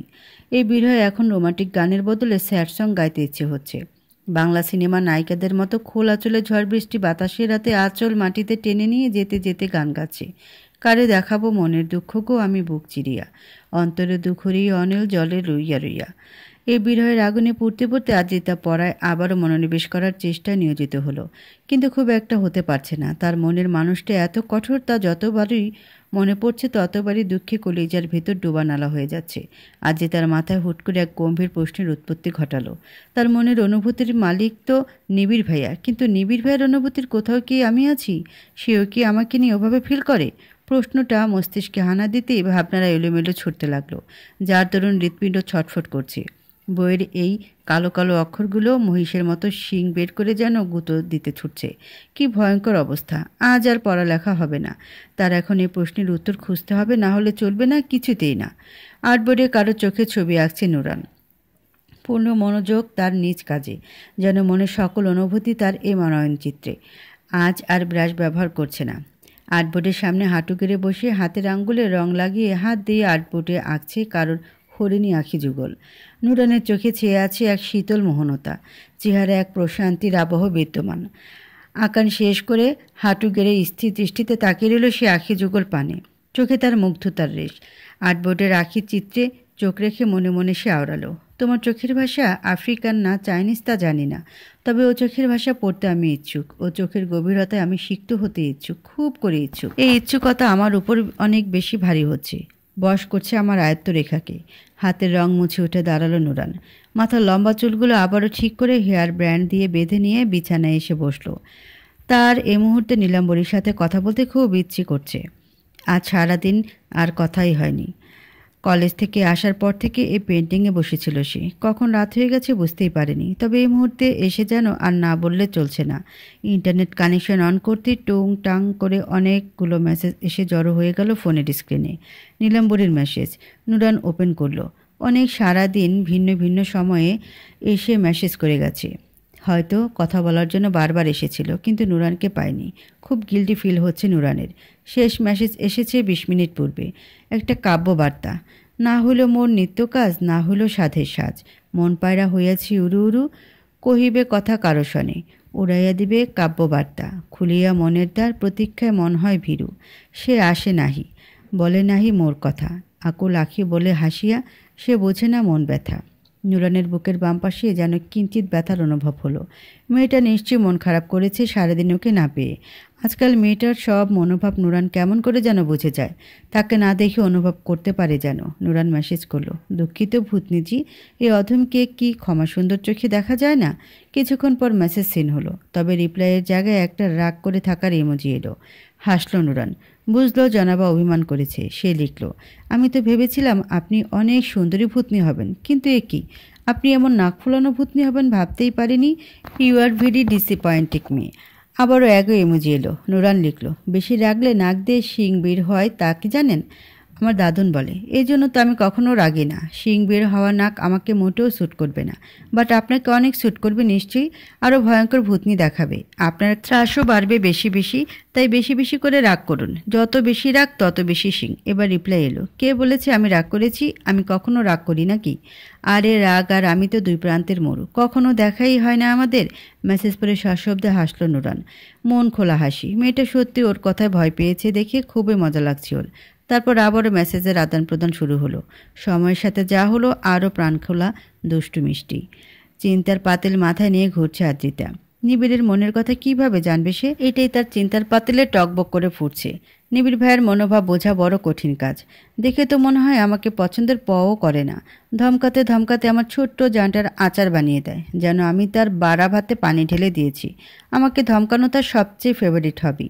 পারলে আদ্রিতা পাকোড়া বানিয়ে সস লাগিয়ে খেয়ে ফেলে। ভাবতেই মনে দুঃখের আটলান্টিক মহাসাগর জমে যায়। তবুও চেষ্টা তো করতেই হবে, জানতে তো হবেই। কিন্তু কিভাবে জানবে আদ্রিতা? হঠাৎ গুগল বাবার কথা মনে পড়ল আদ্রিতার। গুগল বাবা কবে কাজে লাগবে? আদ্রিতা ফটাফট গুগলে সার্চ লাগালো। কিভাবে বোঝা যাবে প্রেমিকের মনের কথা লিখে সার্চ দিল। অনেকগুলো সাজেশন এলো সাথে সাথে। আদ্রিতা এর মধ্য থেকে একটা ট্রাই করতে চাইলো। আইডিয়াটা এমন, প্রেমিকের সামনে একেবারে ভঙ্গিতে যেতে হবে, মাথায় ঘোমটা দিয়ে লাজুক লাজুক হাসতে হবে। ওভাবে দেখে যদি প্রেমিক তাকিয়ে থাকে অপলক নয়নে, তাহলে বুঝতে হবে প্রেমিক আপনাকে পছন্দ করে। আদ্রিতা এটাই ট্রাই করবে এবং প্ল্যান অনুযায়ী সে কাজে লেগে পড়ল। অনেক আগের একটা লম্বা সালোয়ার কামিজ পরে নিল। তারপর মাথার লম্বা ঘোমটা দিয়ে নিজের কাজে লেগে পড়ল সে। নিচে এসে দেখলো তানি নিবিড়ের জন্য কফি বানাচ্ছে। আদ্রিতার সুযোগ পেয়ে গেল। সে তানির কাছ থেকে কফির মগ নিয়ে নিবিড়ের রুমে গেল। দরজার কাছে এসে আগে নিজেকে আবার পরিপাটি করে নিল। মাথার ঘোমটাটা আরেকটু লম্বা করে ভেতরে দরজা ঠেলে ঢুকলো। বিছানায় হেডবোর্ড পিঠ ঠেকিয়ে বসে কোলের উপর রাখা ল্যাপটপে নজর তার। আদ্রিতা হঠাৎ চেহারা মাত্রাতিরিক্ত লজ্জার পাহাড় নামিয়ে আনলো, যেন এইমাত্র বাসর ঘরে পা দিল সে। আর তার হাতে স্বামীর জন্য দুধের গ্লাস নিয়ে যাচ্ছে। নিবিড়ের পাশে এসে দাঁড়িয়ে গলা খাকারি দিয়ে কণ্ঠস্বর লজ্জার শিরা চুবিয়ে বলল, আপনার কফি। এইটুকু বলতে যেন লজ্জায় একেবারে মাটির 3 স্তর নিচে চলে যাওয়ার মতো ভঙ্গিমা করছে। কিন্তু যার জন্য এত লজ্জার মা বোন করেছে তারই কোনো প্রতিক্রিয়া নেই। সে নির্বিকার নিজের কাজে মত্ত থেকে বলল, রাখ। বিরক্ত হলো আদ্রিতা। একবার তাকাবে তো, না হলে এক্সপেরিমেন্ট করবে কিভাবে? তাই নিবিড়ের দৃষ্টি আকর্ষণ করতে আদ্রিতা নরম সুরে বলল, আর কিছু লাগবে আপনার? নিবিড় একইভাবে থেকেই বলল, না। আদ্রিতা হতাশ হলো। এখন কি করবে? ভাবনা চিন্তার মাঝে সে ওখানেই দাঁড়িয়ে রইল। নিবিড় কফির কাপ হাতে নিতে নিতে আদ্রিতাকে দাঁড়িয়ে থাকতে দেখে বলল, কি রে, দাঁড়িয়ে আছিস কেন? বলতে বলতে আদ্রিতার দিকে তাকাতেই ভ্রু কুঁচকে এলো তার। নিবিড়ের তাকানো দেখে আদ্রিতা তার প্ল্যানের নেক্সট লেভেল শুরু করলো। নিবিড়ের চোখ পড়েছে টের পেয়ে সে তর্জনী আঙ্গুল মুখে ঢুকিয়ে দাঁতে আঙ্গুল কামড়িয়ে লজ্জামাখা হাসি দিতে দিতে মাটিতে উপর হয়ে যাওয়ার উপক্রম। নিবিড়ের কুচকানো ভ্রু যেন আরও ভাঁজ হয়ে গেল। সে বলল, কী রে, মৃগীরোগে আক্রান্ত হয়েছিস নাকি? এমন করছিস কেন? নিবিড়ের এই নিরাশজনক কথায় আদ্রিতার রাগ তো অনেক হলো। রাগে গরম কফিটা নিবিড়ের মাথা ঢেলে দেওয়ারও ইচ্ছে হলো। তবে আপাতত সব মনোকামনাই সাইডে রেখে নিজের প্ল্যানে ফোকাস করলো। নিবিড়ের কথায় রাগার পরিবর্তে আদ্রিতা মুখের উপর হাত রেখে হি করে লজ্জা 14 গোষ্ঠী ডেকে এনে লাজুক হাসার ভঙ্গি করতে করতে মাথা নুয়ে ফেলল, যেন তার নতুন বিয়ে করা স্বামী তাকে কোনো মজার কথা বলেছে। আরও চোখে তাকিয়ে দেখলো নিবিড় কেমন অদ্ভুত দৃষ্টিতে ওর দিকে তাকিয়ে আছে। আদ্রিতা মনে মনে খুশিতে লাফাতে লাগলো। তার প্ল্যান কাজ করছে। নিবিড় ভাইয়া ওর দিকে তাকিয়ে আছে। জি ও গুগল বাবা। আদ্রিতা নিজের প্ল্যান বহাল রেখে লাজুক হাসির ওয়ার্ল্ড রেকর্ড করার প্রতিক্রিয়ায় আছে। খানিক পর হঠাৎ নিবিড় ওখান থেকে সরে গিয়ে ওয়াশরুমের দিকে এগুলো। নিবিড় যেতেই আদ্রিতা ব্রেক ডান্স শুরু করে দিল। হায়, তার প্ল্যান কাজ করেছে। নিশ্চয়ই আমাকে এভাবে দেখিয়ে পাগল হয়ে গেছে নুনি। উলালালা, আই লাভ ইউ সোয়েনা, মনে মনে গাইতে লাগলো সে। দরজা খোলার শব্দে আবারও আগের ভঙ্গিতে ফিরে এলো। মাথার ঘোমটা টেনে লজ্জারাঙ্গা মুখ করে মাথা নুয়ে দাঁড়িয়ে রইল। হঠাৎ মাথার উপর ঝপাত করে পানি ঢেলে পড়ায় দর ফুরিয়ে কেঁপে লাফিয়ে উঠল আদ্রিতা। আচমকা কি হলো সে কিছুই বুঝে ওঠার সময় পেল না। শুধু সামনে বালতি হাতে নিবিড় ভাইকে দাঁড়িয়ে থাকতে দেখলো সে। বিস্ময় হতবম্ব চোখে তাকিয়ে রইল নিবিড়ের দিকে। নিবিড় বলে উঠল, এখন নিশ্চয়ই যে গাঁজা খেয়েছিলি তার নেশা কেটে যাবে। না কেটে থাকলে বল, আরেক বালতি নিয়ে আসি। তা না চাইলে এক্ষুনি রুমে গিয়ে নিজের বলদি মার্কার লুক ঠিক করবি। আর যদি ফের এসব দেখেছি তো সোজা নদীতে নিয়ে গিয়ে ছুঁড়ে ফেলে দিয়ে আসবো। আদ্রিতা হতাশ দুঃখী মনে বেরিয়ে এলো নিবিড়ের রুম থেকে। ব্যাকগ্রাউন্ডে যেন গান বাজছে, সানসেট যে টুটে কই সাপনা যাক সোনা সোনা লাগে। মিষ্টি রোদের হাতছানি ঘরের মাঝে পড়তেই কোমল বদন মুচড়ে আর মোড়া ভেঙে চোখ মেলে তাকালো আদ্রিতা। কার্তিক মাস পড়ে গেছে। পরিবেশে হেমন্তের শীতল বাতাস অনুভব হয়। চোখ খুলতে প্রথমে চোখে পড়ল সামনে রাখা ল্যাপটপে তার মা বাবার চেহারাটা। কাল রাতে বাবার সাথে কথা বলতে বলতে কখন ঘুমিয়ে গেছে তা নিজেও জানে না আজিতা। ল্যাপটপের ভিডিও কল এখনও অনই আছে। স্ক্রিনে মা বাবাকে ঘুমন্ত অবস্থায় দেখা যাচ্ছে। রাতে মেয়েকে দেখতে দেখতে হয়তো তারাও ঘুমিয়ে গেছে। আজিতা মুগ্ধ হাসি টেনে ল্যাপটপের স্ক্রিনে তার মা বাবাকে দেখতে লাগলো। নূর আদিত্যের কাঁধে মাথা রেখে ঘুমিয়ে আছে, আর আদিত্য এক হাতে নূরকে জড়িয়ে নিয়ে তার মাথার উপর মাথা এলিয়ে দিয়ে আছে। একসাথে কত শান্তিতে ঘুমিয়ে আছে দুজন। কত শত প্রশান্তি বিরাজ করছে তাদের ঘুমন্ত মুখোদয়ে। দেখলে যেন মনটা ভরে যায়। আদিত্য মনে মনে ভাবে, তার মা বাবার মতো এত ভালোবাসাময় দাম্পত্য জীবন কারোর আছে কিনা সন্দেহ। তার বাবা যেখানে তার মাকে ভালোবাসে, এমন ভালোবাসা আদৌ আর কেউ পারবে কিনা তাতেও যথেষ্ট সন্দেহ আছে। বেশিরভাগ মেয়েরাই তাদের জীবন সাথীর মাঝে বাবার ঝলক দেখতে চায়। আদ্রিতাও তার ব্যতিক্রম না। সেও চায় তার জীবন সাথীও যেন তার বাবা আদিত্যের মতোই হয়। সেটা ভাবতে হঠাৎ আদ্রিতার চোখের সামনে নিবিড়ের চেহারা ভেসে উঠল। যেন নিবিড়ের মাঝেই আদিত্যের ঝলক দেখতে পায় আদ্রিতা। হ্যাঁ, নিবিড়ই হয়তো সেই পুরুষ। সেই দিনের কথা মনে পড়তে আনমনে হাসে আদ্রিতা। নিবিড়ের মনের কথা জানতে কি বোকামি করেছিল সে। 15 দিন পূর্বের সেই কথা ভেবে এখন হাসি পায় তার। তবে এখন আদ্রিতা বুঝে গেছে ওসব বোকামি করে কখনো কারোর মনের খবর জানা যায় না। তাই এখন আর সে চেষ্টাও করতে চায় না সে। যদি নিবিড় ভাইয়া ওর ভাগ্যে থাকে তাহলে সময় হলে একদিন নিবিড় ভাইয়া নিজেই তার মনের কথা ওকে জানাবে। সেই দিনের অপেক্ষায় থাকবে আদ্রিতা। ল্যাপটপের স্ক্রিনে ভেসে থাকা মা বাবার মুখাবয়বের উপর চুমু খেয়ে আদ্রিতা বিড়বিড় করে বলল, লাভ ইউ সো মাচ মা বাবা। বিছানা থেকে উঠে আর মোড়া ভাঙতে ভাঙতে হেলে দুলে রুমের বাইরে আসলো আদ্রিতা। এখনও যেন রাজ্যের আলসি তার শরীরে। সারা অঙ্গে যেন অলসতা খেজুরের কাটার মতো গেঁথে আছে। মাথার চুলগুলো কালবৈশাখী ঝড়ো হাওয়ায় এলোমেলো হয়ে উপচে পড়া গাছের মতো আলোছালো হয়ে আছে। ঘুমো ঘুমো চোখের পাপড়িগুলো এখনও লাল আর ফুলো ফুলো ভাব লেগে আছে। আদ্রিতা কি জানে তার এই এলোমেলো মুখখানি কারো সর্বত্র ভস্ম করে দিচ্ছে? যার চোখে আদ্রিতা এখন প্রলয়ঙ্কারী আবেদনীয় নারী রূপ, যে নারী প্রতি মুহূর্ত তাকে ধ্বংস করায় লিপ্ত থাকে। আদ্রিতার আড়মোড়া ভাঙার মাঝে সামনে থেকে কারো ধমকের সুর ভেসে এলো, এই বলদি সকাল সকাল এমন পেতনির দাদি সেজে বের হয়েছিস কেন? বাসার সবাইকে কি হার্ট অ্যাটাক দিয়ে মারতে চাস নাকি? আদ্রিতা প্রকুচকে সামনে তাকিয়ে স্কাই ব্লু কালারের শার্ট আর অ্যাশ কালারের প্যান্টে ফর্মাল লুকে আবৃত নিবিড়কে দেখতে পেল। হয়তো অফিসের জন্য রেডি হয়ে মাত্র বের হলো। তাকে দেখে আদ্রিতার মনে বরাবরের মতোই সে একই প্রশ্ন উকিয়ে দিল, উনি এতটা সুদর্শন কেন? কিন্তু লোকটা যত সুন্দর তার কথাগুলো ততই তিক্ত, বিরক্তিকর আর অসহ্যকর। অসহ্য আসলে কি জিনিস তা এই লোকটার কথা না শুনলে বোধহয় জানা হতো না। বলে কিনা আমাকে পেতনির মতো লাগছে। প্রত্যুত্তরে আদ্রিতা মুখ গোমড়া করে বলল, বিদেশে গিয়ে চোখের জ্যোতি হারিয়ে এসেছে নির্ঘাত। আমাকে কোন দিক দিয়ে পেতনি মনে হচ্ছে আপনার? উল্টো সোনামা আর চাচ্চু সহ সবাই বলে আমাকে নাকি সকালবেলা ঘুম থেকে ওঠার পর অনেক কিউট লাগে দেখতে। আদ্রিতার সগর্বপূর্ণ কথা শুনে নিবিড় যেন মজা পেল খুব। যার দরুন হাসলো কিছুটা। কদম অগ্রসর করে এগিয়ে এলো আদ্রিতার কাছাকাছি। আদ্রিতার মুখপানে তীক্ষ্ণ পূর্ণ দৃষ্টি রেখে বলল, মা বাবা তো তোর মন রাখতে ওসব বলে, আর এই সামান্য জিনিসটাই বুঝতে না পারার মতো বলদি হলি তুই। না হলে কিউট আর তুই? কিউট শব্দটার আবিষ্কারী নিজের আবিষ্কারের এমন অপপ্রচার দেখে নির্ঘাত ফিনাইল সেবন করে মরে যাবে। আর একজন সচেতন ব্যক্তি হিসেবে একজন আবিষ্কারক এইভাবে মৃত্যুর মুখে যেতে দিতে পারি না। তাই আজকের পর এমন ভয়ঙ্কর পেতনির রূপ ধরে আর কখনো সামনে আসবি না। বাসায় বাচ্চা বৃদ্ধ দুটোই আছে, আতঙ্কে হার্ট অ্যাটাক খেয়ে বসবে। রাগে আদ্রিতার দাঁত কিরমিরিয়ে এলো। নিবিড় নামক এই বান্দাটাকে ওগান্ডায় ছুঁড়ে মারার তীব্র বাসনাও জাগছে। রাগে দাঁতে দাঁত চেপে বলল, আচ্ছা তা এতই যদি ভয়ঙ্কর লাগছে তাহলে আপনি হার্ট ফেল করছেন না কেন? আমার হার্ট এত দুর্বল না, বুঝেছিস? কারণ আমার কাছে হার্টই নেই, সেটা অনেক আগেই হারিয়ে গেছে আমার কাছ থেকে। আদ্রিতা প্রকুচকে বলল, মানে হার্ট কি কোনো চাবির গোছা নাকি যে হারিয়ে যাবে? নিবিড় আদ্রিতার মাথায় আলতো করে 3 আঙ্গুলের মাথা ঠেকিয়ে টোকা দিয়ে বলল, মানে যদি বুঝতি তাহলে হতুই। বলদে কোথাকার, ভয় দেখিয়ে না মারতে পারলেও তোর এই বলদেগিরিতে একদিন আমাকে সর্বশান্ত করেই ছাড়বি। নিবিড়ের কথা বোঝার জন্য আদ্রিতার যেন সাবটাইটেলের প্রয়োজন বোধ হচ্ছে, না হলে সব বাউন্সার যাচ্ছে। এই লোকটাকে কখনোই কি সে বুঝতে সক্ষম হবে? দুটো ক্লাস শেষ করে বাইরে এসে বান্ধবীদের সাথে মাঠে হাঁটতে বের হলো তানহা। দুর্ভাগ্যবশত আদ্রিতা, সানভি আর তানহা কেউ একসাথে একই কলেজে সিলেক্ট হয়নি। 3 জন আলাদা আলাদা কলেজে চান্স পেয়েছে। তানহার প্রথম খারাপ লাগলো, সময়ের সাথে মানিয়ে নিয়েছে সে। মাঠের মাঝে আসতেই তানহার বান্ধবী বলে উঠল, আজ না কলেজে ডাক্তারদের ফ্রি ক্যাম্পেইন চলছে, শুনেছি হ্যান্ডসাম একটা ডাক্তার এসেছে, চল না আমরাও চেক আপ করিয়ে নিই। তানহার আরেক বান্ধবী বলে উঠল, কেন, তোর আবার কি হলো? হাঁটুতে গ্যাস্ট্রিক হয়েছে নাকি মগজে ডায়রিয়া হয়েছে? বেডা মানুষ দেখলেই তোর রোগ গায়ে জায়গা যায়, তাই না? শালি লুচ্চি সিঁড়ি। আরে সত্যি বলছি, আমার শরীরটা অনেক দিন হলো কেমন দুর্বল লাগছে। চল না গিয়ে দেখাই। বাঙালি হয়ে মাগনা জিনিস না নিলে জাতি মেনে নিবে না, বহিষ্কার করে দিবে আমাদের। চল চল। তানহার বান্ধবী এক প্রকার টেনে নিয়ে গেল তানহাকে। ক্যাম্পেনের সামনে এসে দেখলো কয়েকজন সহকারী ডাক্তারদের সাথে অপরাহ্নও এসেছে।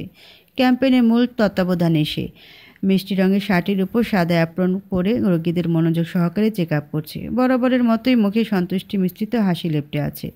এটাও যেন অপরাহ্নের বৈশিষ্ট্য। তাকে কখনো কোনো সময় বিরস মুখে দেখা যায় না। লোকটা নিজের কাজের প্রতি নিঃস্বার্থ একনিষ্ঠতা দেখে তানহার মাঝে এক ধরনের প্রশ্নবোধ আর মুগ্ধতা কাজ করে। রোগীদের দুটো লাইন করা হয়েছে। অপরাহ্ন শুধু পুরুষ লাইনে চেক আপ করছে, নারীদের চেক আপ করছে অন্য এক সহকারী ডাক্তার।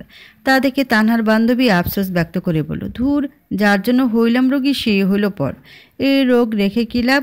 তার কথায় আরেক বান্ধবী হো হো করে হেসে উঠল। তানহাও ঠোঁট দুটো প্রসারিত করে হালকা হাসলো। হাসির শব্দে রোগী দেখার মাঝে ক্ষণিকের জন্য মাথা তুলে পাশে তাকাতেই তানহাকে দেখে থমকে গেল অপরাহ্ন। হঠাৎ বসন্তের মতো উদয় হলো যেন মেয়েটা। এটা যে তানহার কলেজ তা জানাই ছিল না ওর। তানহা মেয়েদের সিরিয়ালে দাঁড়িয়ে আছে, যাদের চেক আপ ওর সহকারী ডাক্তার আসাদ করছে। তানহার চেক আপও সেই করবে, সেটা ভাবতেই অপরাহ্নের অবচেতন মন তৎপর হয়ে উঠল হঠাৎই। তানহাকে অন্য কেউ চেক আপ করবে সেটা তার মন মানতেই নারাজ।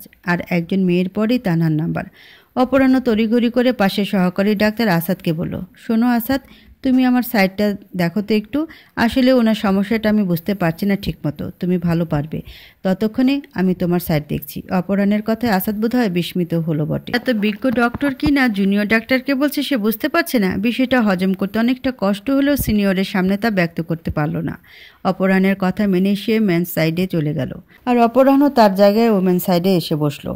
অপরাহ্ন বসতেই তানহার নাম্বার এলো। সে এসে বসলো অপরাহ্নের সামনে। অপরাহ্নকে জায়গায় দেখে তানহা চশমার কোণ ঠেলে সৌজন্যমূলক মুচকি হাসলো। অন্য ডাক্তারের জায়গায় অপরাহ্নকে দেখে তানহারও যেন কোথাও না কোথাও ভালো লাগলো। অন্য কারোর সামনে কমফোর্টেবল হতে পারতো না সে। তবে অ্যাসাইনমেন্টের কাজে অপরাহ্নের সাথে গত কয়েকদিনে অনেকটাই কমফোর্টেবল হয়ে গেছে তানহা। অ্যাসাইনমেন্টের কথায় মনে পড়ল তানহার। সে তো অ্যাসাইনমেন্টে সহযোগিতার জন্য লোকটাকে আর ধন্যবাদও জানায়নি। ওনার সহযোগিতার কারণেই তানহার প্রজেক্ট সবচেয়ে ভালো হয়েছে ক্লাসে। স্যার অনেক প্রশংসাও করেছে ওর, অথচ ওনাকে এরপর আর ধন্যবাদই দেওয়া হয়নি। আজই বলে দিবে বলে মনে মনে সিদ্ধান্ত নিল। অপরাহ্ন তানহার চেক আপ করতে করতে মুচকি এসে বলল, কেমন আছো? স্বাস্থ্য ঠিক আছে তো? জি ঠিক আছে, কোনো সমস্যা নেই। অপরাহ্ন তানহার হাতে বিপি মেশিন লাগিয়ে বিপি মেপে বলল, বিপি তো লো। খাওয়া দাওয়া করো না ঠিক মতো? মনে হচ্ছে আন্টিকে জানাতে হবে তার মেয়ের বিপি পরীক্ষায় কম মার্ক আসার ব্যাপারে। তানহা স্মিথ এসে বলল, না না, এমনটা ভুলেও করবেন না প্লিজ, না হলে মা আমাকে সোজা খাবারের ডেক্সিতেই বসিয়ে দেবে। হাসল অপরাহ্ন। তানহা ওর কাছে থাকলে যেন পাগলের মতো অকারণেই হাসতে মন চায় ওর। মেয়েটা যে ওকে দিন দিন পাগলের কাতারে ফেলে ঠেলে দিচ্ছে তা ভালো উপলব্ধি করতে পারছে। ডক্টর হয়েও শেষমেশ রোগীতে পরিণত হয়ে যাচ্ছে সে। সেদিন দূর নেই যখন রাস্তায় রাস্তায় ঘুরে ঘুরে গান গাইবে, রোগী হইলাম তোর কারণে, পরাণের বান্ধব রে বান্ধব, রোগী হইলাম তোর কারণে। চেক আপ শেষে তানহা বলল, আপনাকে অনেক ধন্যবাদ। আপনার সহযোগিতায় আমার অ্যাসাইনমেন্টে ক্লাস সবচেয়ে বেস্ট সিলেক্ট হয়েছে। Thank you so much. শুকনো কথায় চিড়ে ভিজবে না, বুঝেছ? এমন খড়খড়ে ধন্যবাদে কাজ হবে না। আমি আবার এসব ব্যাপারে খুব ঘুষখোর। পয়সা খরচ করতে হবে। ট্রিট দিতে পারলে বলো, না হলে কাজ হবে না। তানহা মুচকে হেসে বলল, ঠিক আছে বলুন কীভাবে ট্রিট দিব, কী খাবেন বলেন? বলবো কলেজে এসে গেটের কাছে ওয়েট করো। ততক্ষণে আমার ক্যাম্পেইন শেষ হয়ে যাবে। তারপর বলবো কোথায় কি খাবো। যদি সমস্যা না থাকে আর কি। সমস্যা নিয়ে আমি ওয়েট করব। যথাসময়ে তানহা ক্লাস শেষ করে গেটের কাছে এসে দাঁড়ালো অপরাহ্নের অপেক্ষায়। কিছুক্ষণ পরে অপরাহ্ন তার বাইক নিয়ে হাজির হলো তানহার সামনে। তানহার দিকে তাকিয়ে বলল, বাইকে বসতে সমস্যা হবে না তো? সমস্যা হলে আমরা রিক্সা নিতে পারি। তানহার ভেতরে ভেতরে একটু ইতস্তত লাগলেও সে নরম সুরে বলল, সমস্যা হবে না, না হলে আপনাকে আবার বাইক নিতে ফিরে আসতে হবে। অপরাহ্ন মনে মনে প্রফুল্লিত হলো। যদিও তার বাইক নিতে কোনো সমস্যা হতো না, তবে তানহা ওর বাইকে বসবে এই অভূতপূর্ব অনুভূতিটার লোভ তাকে কিছুটা স্বার্থপর করে দিল। তাই তো এত তালবাহানা তার। মেয়েটার জন্য শেষমেশ ডক্টর অপরাহ্ন ছ্যাঁচড়া রোমিওতে পরিণত হচ্ছে। তানহা কাচুমাচু ভঙ্গিতে আস্তে করে অপরাহ্নের বাইকের পেছনে দু পা একপাশে ঝুলে উঠে বসলো। অপরাহ্নের থেকে কিছুটা দূরত্ব বজায় রেখে বসলো। যদিও বাইকে ওঠার অভিজ্ঞতা আছে তার, নিবিড় আর তাসান ভাইয়ার বাইকে অনেকবার উঠেছে সে। তবে অপরাহ্নের সাথে এইভাবে বাইকে বসে কেমন অন্যরকম একটা নার্ভাসনেস কাজ করছে ওর। বুকের মাঝে দুরু দুরু করছে যেন। অপরাহ্ন বলল, ঠিক করে বসেছ? স্টার্ট দিব? জি। টানা বাইকের একেবারে পেছনে এসে অল্প জায়গার উপর কোনো রকমে বসেছিল। তাই অপরাহ্ন বাইক স্টার্ট দিয়ে অগ্রসর হতেই টানা ব্যালেন্স রাখতে না পেরে হুমড়ি খেয়ে অপরাহ্নের কাঁধের উপর গিয়ে পড়ল। দুই হাতে অপরাহ্নের কাঁধ আঁকড়ে ধরে নিজেকে বাঁচালো সে। অপরাহ্ন বাইক থামিয়ে উদ্বিগ্ন সুরে বলল, ঠিক আছো তুমি? টানা দ্রুত সোজা হয়ে বসে চশমা ঠেলে অপ্রস্তুত কণ্ঠে বলল, হ্যাঁ ঠিক আছি, আমি সরি। আরে সরি কেন বলছো? আর এবার একটু আরাম করে বসো যাতে পড়ে না যাও। টানা মাথা নেড়ে হ্যাঁ বোঝালো। অপরাহ্ন আবার বাইক স্টার্ট দিল। টানার আবারও কেমন ব্যালেন্স টলমল করছে। শেষমেশ আর উপায় না পেয়ে এক হাত অপরাহ্নের কাঁধে রেখে অপরাহ্নের কাঁধের সাপোর্ট নিতে বাধ্য হলো। অপরাহ্ন সেটা বুঝতেই সামনের মিররে তাকিয়ে তার কাঁধে রাখা টানার কোমল হাতখানি দেখতে পেল। ঠোঁটের কোণের হাসি রেখাটা আপনা আপনি বিস্তৃত হয়ে গেল। আর যেন ওর বাইকটাও নিজের উপর গর্বিত হচ্ছে। শ্যামকন্যার সান্নিধ্য পেয়েছে যে সে। আর অপরাহ্নের অনুভূতি তো ঝুম বৃষ্টির মতো ঝরে পড়ছে। মন চায় এ পথ যেন কখনো শেষ না হয়। চাশমিশটাকে এইভাবে সাথে নিয়ে আজীবন ঘুরে বেড়ালে মন্দ হবে না। বিকেলবেলা তানি সোফায় বসে মটরশুঁটি ছিলছে আর তার কোলের উপরে মাথা রেখে শুয়ে থেকে টিভি দেখছিল আজিতা। টিভিতে তেমন ইন্টারেস্টিং কিছু না থাকায় বোর হয়ে চোখ বুজে ঘুমানোর চেষ্টা করলো সে। কিছুক্ষণ পরে সেখানে আবিরের আবির্ভাব ঘটল। সে এসেই তানির গা ঘেঁষে বসে ফট করে তানির গালে চুমু খেয়ে বসলো। আজম কেহেন কাজে তানি হকচকিয়ে উঠে আবিরের দিকে চোখ গরম করে তাকে চাপা সরে চিবিয়ে চিবিয়ে বলল, এই কি করছো? বয়সের সাথে সাথে কি আক্কেল জ্ঞান সব লোপ পাচ্ছে তোমার? দেখছো না অরি আছে এখানে? আবির ভাবলেশীনভাবে এক হাতে তানির কাঁধ জড়িয়ে ধরে বলল, আরে ধুর, অরি তো ঘুমিয়ে গেছে। ওর কানে এখন ড্রামস বাজালেও টের পাবে না, চিন্তা করো না। আচ্ছা শোনো না, আমার না আজ অনেক জোরে প্রেম প্রেম পাচ্ছে, বুঝেছো? চলো না একটু প্রেম করি। বুড়ো বয়সে বিমৃতিতে ধরেছে তোমার? এ বয়সে এসব বলতে লজ্জা করে না তোমার? 2 কদম হাঁটলে নিঃশ্বাস নিয়ে টানাটানি শুরু হয়ে যাবে, আবার প্রেম। দেখো কথায় কথায় বুড়ো বলা এটা তোমার মুদ্রা দোষ হয়ে যাচ্ছে। আরে মন দেখো, মন থেকে আমি এখনও সেই দ্য গ্রেট হট হ্যান্ডসাম লাখো মেয়ের একমাত্র ক্রাশ আবিরই আছি। আরে ভাই ভাবিকে দেখো, এখনও হানিমুন করে বেড়াচ্ছে। আর এক তুমি, ছেলে মেয়েকে দেখতে গিয়ে এই আমাকে তো তুমি ভুলেই গেছো, একটুও ভালোবাসো না। আর হয়েছে, আর মেলোড্রামার দোকান খুলতে হবে না। তাহলে চলো প্রেম করি। বলে আবারও তানির গালে টুপ করে আরেকটা চুমু খেয়ে বসলো। তানির চোখ পাকড়িয়ে বলল, পাগল হয়ে গেছো? অরে দেখে ফেললে কি ভাববে? তখনই হঠাৎ আজিতা ফট করে বলে উঠল, আমি কিছুই দেখিনি সোনামা, তোমরা কন্টিনিউ করো। আজিতার কথা ঝট করে তানিকে ছেড়ে উঠে দাঁড়ালো আবির। তড়িঘড়ি করে ফোন কানে নিয়ে হ্যালো হ্যালো করতে করতে কেটে পড়ল সে। তানি বেচারিও অস্বস্তিতে পড়ে গেল। আবিরের উপর ভীষণ রাগ হচ্ছে তার। অশুভ লোকটার জন্য মেয়ের সামনে লজ্জায় পড়তে হলো তাকে। আজিতা উঠে বসে তানিকে টিচ করে বলল, এটা কিন্তু ঠিক না সোনামা। বেচারা চাচুর কত জোরে প্রেম পাচ্ছিল, আর তুমি তাকে একটুও প্রেম দিলে না। তানি আজিতার মাথায় আলতো করে চাটি মেরে বলল, চুপ বদমাস, অনেক দুষ্টু হয়ে গেছিস। হি হি করে হেসে উঠল আজিতা। কিছুক্ষণ পর জুহি এসে বলল, অরে আমার সাথে একটু মার্কেটে চলো না, কিছু কেনাকাটা করতে হবে। ফিরোজের ফিরতে অনেক দেরি হয়ে যাবে। তিন্নিকে একা সামলাতে পারি না আমি, একটু চল আমার সাথে। আচ্ছা ঠিক আছে চলো, আমি এক্ষুনি রেডি হয়ে আসছি। ছোটবেলার এক বন্ধুর বিয়েতে এসেছে নিবিড়। অপরাহ্নের সাথে এসেছে সে। এখানে স্কুল লাইফের আরও অনেক ফ্রেন্ডরাও এসেছে। অনেকটা রিইউনিয়নের মতো মহল জমেছে। অনেক বছর পর সবার সাথে আবার মিলিত হয়ে অনেক ভালো লাগছে নিবিড়ের। অপরাহ্ন কোল্ড ড্রিঙ্কসের গ্লাসে চুমুক দিয়ে বলে উঠল, ইয়ার এই ঘেঁচুটার কপালে বউ কীভাবে জুটল? এটা যে মরদ জাতিতে পড়ে, এটা নিয়েই তো আমার সন্দেহ আছে। এক বন্ধুর জমির বলে উঠল, তোর আবার সন্দেহ কেন জাগলো? ঘটনা কি মামু? তুই কি হার লগে প্র্যাকটিস প্রক্রিয়া করছিলি নাকি? আস্তাক ফিরুল্লাহ। জমির, আমারে কি তোর গে মনে হয়? হালা জঙ্গলি কোনহানকার, সারা জীবন জঙ্গলি থেকে গেলি, মাখামাখিও করে জঙ্গলি মাইয়াগো লগেই। কি আর করবো ভাই, আমরা তো আর নিবিড়ের মতো হলিউড হিরো টাইপ না। আমগো লাগে কি আরে অ্যাঞ্জেলিনা জোলি অপেক্ষা করবো নাকি? আমাগো মতো মিসকিনদের তো একটাই ফান্ডা, পার্টি সবচেয়ে সস্তা আইটেম দেখে লাইন মারো, ফটাফট পটেও যায় আর প্রেমে ছ্যাঁকাও দেয় না। জমিরের সাথে সায় দিয়ে আরেক বন্ধু কবির বলে উঠল, হ ভাই জমিরা ঠিকই কইছে। হালার মাইয়াগুলা নিবিড়ারে পাইলে ভ্যানিটি ব্যাগে তুলে নিয়ে যায়। কলেজের একটা মাইয়া ওই ব্যাটার জন্য আমাগো দিকে ফিরাও তাকাইতো না। ভালো হয়েছে শালা বিদেশ চলে গিয়েছিল, না হলে দেশের পোলারা আর মাইয়ারা পাইতো না। অপরাহ্ন বলে উঠল, মাইয়ারা যতই হাই হুতাশ করুক, তাগো হাতে খালি ছাইই পড়বে। নিবিড় তার পিচ্চি বউ ছাড়া পরনারীতে নজর দেয় না। ছোটবেলা থেকে কোলে পিঠে করে মানুষ করা বউ কি আর সবার কপালে জোটে নাকি? আরেকজন বলে উঠল, হ্যাঁ রে ভাই, তার বলতে তোদের সেই অনামিকার কথা মনে আছে? কলেজের সবচেয়ে সুন্দরী মাইয়া ছিল সে। এই মাইয়া তো নিবিড়ের জন্য একেবারে দেওয়ানা হয়ে গিয়েছিল। কতভাবে যে নিবিড়ের মন পাওয়ার চেষ্টা করছে বেচারি, হাত কেটে রক্ত দিয়ে লাভ লেটার পর্যন্ত লিখেছে। কিন্তু আমগো হিরো সাহেব তো অন্য জগতের প্রাণী, একবার তার দিকে তাকিয়েও দেখেনি। বিদেশে চলে যাওয়ার পরও বেচারি বারবার এসে তোর কথা জিজ্ঞেস করতো। তারপর হঠাৎ তার কলেজেই আসা বন্ধ করে দিল। নিবিড় সাহেবের জন্য বেচারির দিল টুট গায়া। সবার হাসি ঠাটে নিবিড় শুধু স্মিত হাসে। আদ্রিতার ভাষায় হাসিতে তার কার্পণ্য আছে। অপরাহ্ন কিছুটা দূরে অনেকটা ভীতু চেহারায় দাঁড়িয়ে থাকা লোকটিকে ইশারা করে নিবিড়কে বলল, ওই দেখ, চিনতে পেরেছিস ওকে? নিবিড় সেদিকে তাকিয়ে বলল, কে ও? আরে ভাই, ভুলে গেলি? এডারে হাত পা বেঁধে বট গাছের সাথে ঝুলিয়ে রেখেছিলি সারা রাত, কারণ সে তোর পিচ্চিরে দেখে মজা করে বউ বলে আদর করে গাল টেনে দিয়েছিল বলে। বেচারা আজও সে বটগাছ দেখলেই ভয়ে দৌড় দেয়। নিজের বউরেও বউ কইয়া ডাকবো না ভয়ে। তোর ভয়ানক রূপের দর্শন যার একবার হয়েছে সে কি আর আজীবনও ভুলতে পারে? দেখছো না, তোরে দেখায় বেচারার হাঁটু কাঁপা শুরু হয়ে গেছে। জমির বলে উঠল, খালি কি এই বেচারা নাকি? তোর ত্রাসের শিকার কত লোক হয়েছে তার হিসেব আছে নাকি? নিবিড় কিছু বলল না। বরাবরের মতো স্মিথ এসে কোল্ড ড্রিঙ্কসের গ্লাসে চুমুক দিল। হঠাৎ জমির ফোনের স্ক্রিনের দিকে চোখ রেখে বলল, আরে এটা অরিনা? জমিরের কথা ভ্রুকুচকে আসলো নিবিড়ের। জমিরের হাত থেকে ফোনটা ঝট করে নিয়ে স্ক্রিনে নজর রাখলো সে। মুহূর্তে মুখাভাবের ছবি পরিবর্তিত হয়ে গেল তার। স্ক্রিনে দেখা যাচ্ছে যৌবন অরির সাথে মার্কেটের কোনো ফুড কর্নারে বসে সেলফি নিয়েছে। ক্যাপশনে লেখা, special time with special one. নিবিড়ের চোখ মুখ তরতর করে তীব্র কঠিন হয়ে উঠল। দেখতে দেখতে ফোনটাকে শক্ত করে হাতের মুঠোয় চেপে ধরল। তারপর সজোরে মাটিতে আছাড় মেরে হনহন করে ওখান থেকে বেরিয়ে গেল। তা দেখে অপরাহ্ন ওর পিছে ছুটল। বেচারা জমির তার সদ্য শহীদ হওয়া ফোনের দিকে হতভম্ব হয়ে তাকিয়ে রইল শুধু।